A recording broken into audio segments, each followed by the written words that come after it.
Hi everyone.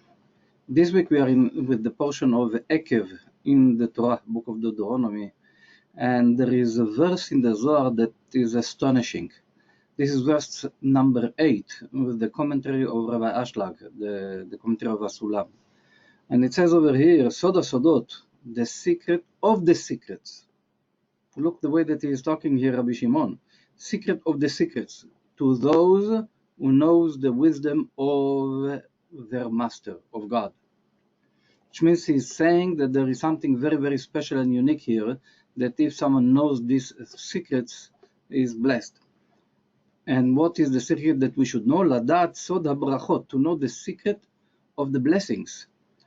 Al mitzvot Torah, upon the precepts of the Torah. Which means every time that the person is making and doing something according to the Torah, according to the Bible, there are blessings to be said before eating food, after eating food, before praying with the lulav, or before going up to the Torah. There are blessings.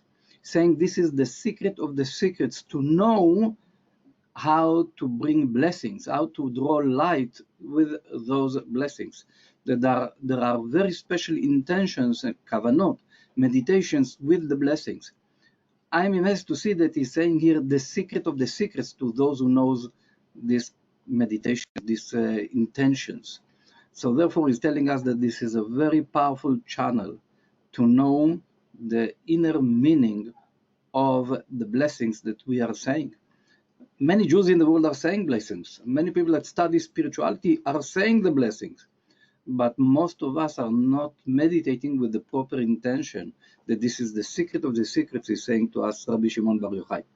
Hopefully, I hope that I will be able to do this study in English, to record from this portion of the week, Parashat Akev, few sessions that are explaining the meditations that we should have while we say the blessings that we are saying. Rabbi Ashlag, by the way, is writing here additional commentary, a wide commentary about that. So God willing that we will have the strength and the wisdom to do that in a proper manner, that everyone will be able to know and to understand it. Kol Tov. Thank you very much. Bye-bye.